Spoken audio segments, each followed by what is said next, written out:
Greetings, fellow PS3ers, and welcome to Access Episode 41. Coming up this week, we check out the ace lineup at Namco Bandai's recent showcase in London, throw ridiculous gun ideas at boss of Borderlands 2, Randy Pitchford, and swoon over the new white PS3 in our PlayStation briefing. First up though, put your clever face on for our dimension-hopping game of the week, Quantum Conundrum.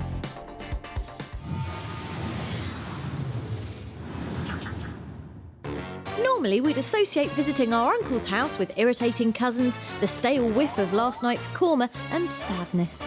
But then our uncle wasn't called Professor Fitz Quadrangle. Scientist extraordinaire. He didn't have a house crammed with interdimensional rifts, and he definitely didn't force us to perform extraneous physical tasks while hidden in an unreachable dark room. Jump around a bit if you can. And that's because nobody does uncles quite like Quantum Conundrum, the puzzle-happy brainchild of former Valve employee Kim Swift. No surprise then that the game more than doffs its cap in the direction of Portal 2, namely in the colourful presentation, the welcome injection of humour, and the fact it's made what is essentially a giant maths test really rather fun. The premise is a simple one. You're trapped inside your uncle's never-ending mansion of corridors and lasers and have to brain sweat your way to freedom by way of 4 alternate dimensions and a rubber glove. First up is the fluffy dimension, which zaps everything from sofas to lamp fittings into airy clumps of cotton wool. Struggling to lift that steel safe? Simply fluff it up and you can sling it about like a candy floss volleyball.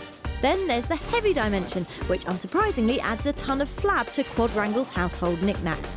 Useful if you want to anchor flimsy cardboard boxes to pressure-sensitive switches, and, we imagine, quite hilarious if you could turn it on and off in real life.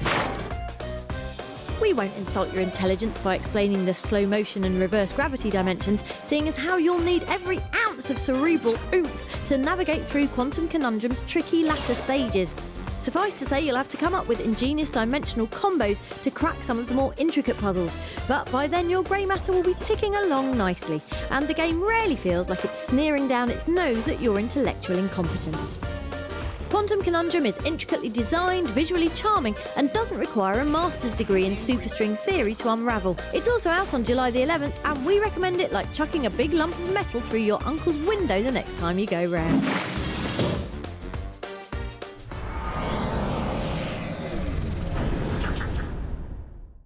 Prepare to get drenched with the news hose. It's time for your PlayStation briefing. First up, competition time. If you missed out on the spellbinding sorcery when it abracablammed PS3 back in May, you're now in with a chance of bagging a free copy of the game, along with a PlayStation 3 console, a PlayStation Move motion controller, a PlayStation Move navigation controller, a PlayStation Eye camera, an exclusive sorcery t-shirt, and not these glasses. Full details on how to enter are at facebook.com/PlayStation Access, and please do, otherwise we'll keep showing you this. It was Independence Day last week, which to us just means Will Smith and Jeff Goldblum sucking cigars and punching aliens, but to the USA means a brand new Assassin's Creed 3 trailer. It's called Rise and shows a bunch of Americans who don't like the British very much. More importantly, it marks the start of Ubisoft's countrywide gameplay tour, whereby you can pop into your local game store for a live demo of Assassin's Creed 3 in action. For a full list of stores taking part, head to assassinscreed.ubi.com. And finally, colour us excited for PS3's hot new look. Not only is it whiter than Christmas and slimmer than Keira Knightley, it comes packing a hefty 320GB hard drive, and you'll automatically get a free 90-day subscription to PlayStation Plus. That's like having your cake, eating it, and getting to lick the icing out of the bowl afterwards. To get your hands on a white PS3, head to game.co.uk right now. That's it for your PlayStation briefing. We'll have more next week.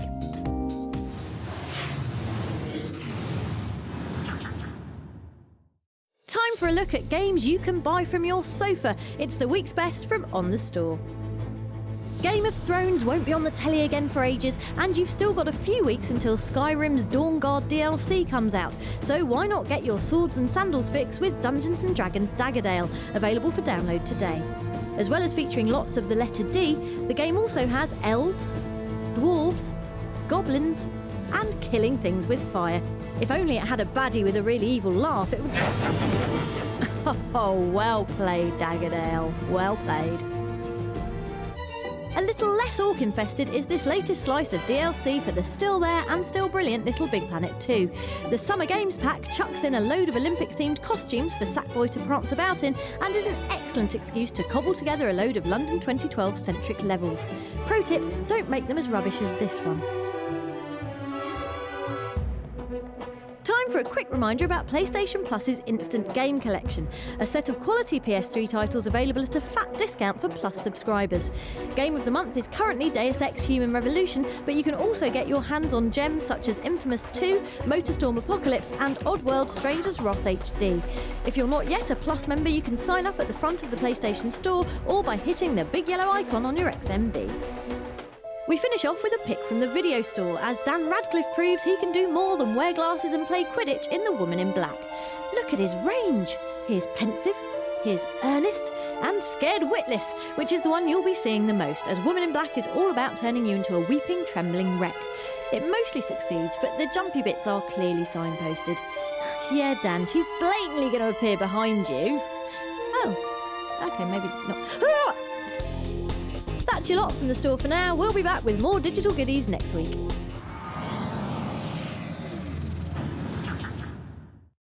Borderlands 2 is wubbing its way towards a September release, boasting a lineup of guns bigger than the moon. With this in mind, when we recently caught up with head of Gearbox Software Randy Pitchford, we decided to throw some gun ideas of our own his way.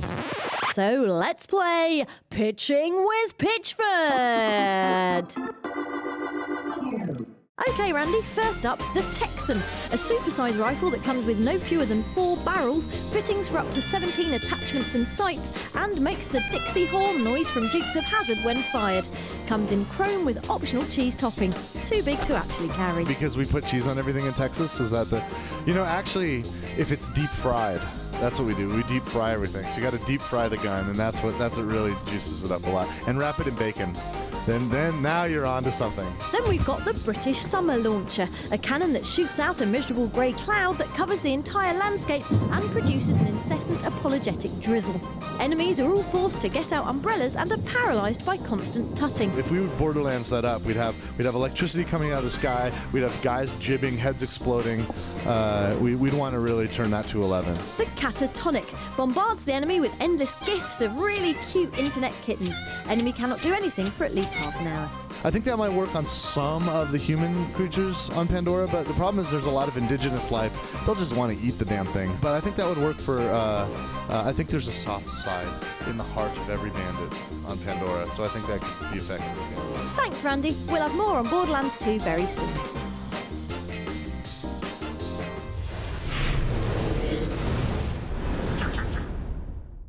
For this week's Access All Areas, we were in London for the recent Namco Bandai Showcase, where the publisher showed off the cream of its 2012 crop, which among other things involved us being able to play Tekken Tag Tournament 2 with an arcade fighting stick. And we're still rubbish. One of those other things was the utterly beautiful Ni no Kuni, Wrath of the White Witch, a Japanese RPG starring a young boy called Oliver and a magic Welsh lantern doll called Drippy. Tiny! Ooh, doesn't it look lovely? The game's a collaboration between JRPG veterans Level 5 and Spirited Away animators Studio Ghibli, which explains why it looks even more beautiful than Audrey Tattoo's dimples. Also flying the JRPG flag for Namco is Tales of Graces, so we sat down with the roguishly handsome and brilliantly named Hideo Baba to talk us through it. In Japan, most players grow up watching anime. We want to show our respect to that industry by using that art style in the game. We blend our animation style with warm, watercolour art styles to create the world of Tales of Graces.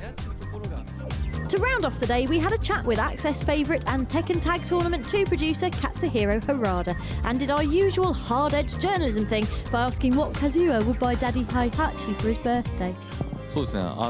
確かに、If Kazuya were to buy a present for his father, it would most likely be a box which exploded when you opened it, or perhaps some hair loss cream, which actually kills him in 2 or 3 days. Maybe something like that.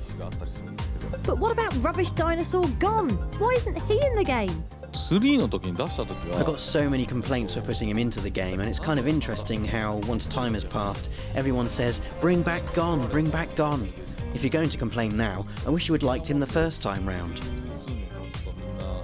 Thanks to Harada-san, Baba-san and all at Namco Bandai. We'll have loads more on Ni no Kuni, Tekken Tag Tournament 2 and Tales of Graces very soon.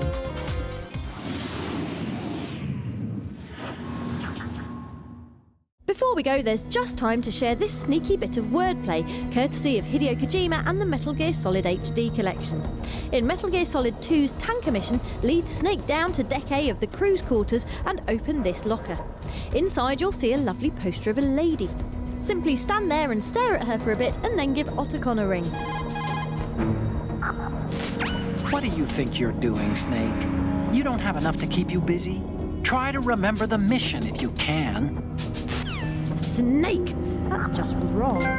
But then you do get the Snake Beater trophy, so it's all worth it in the end. See you next week!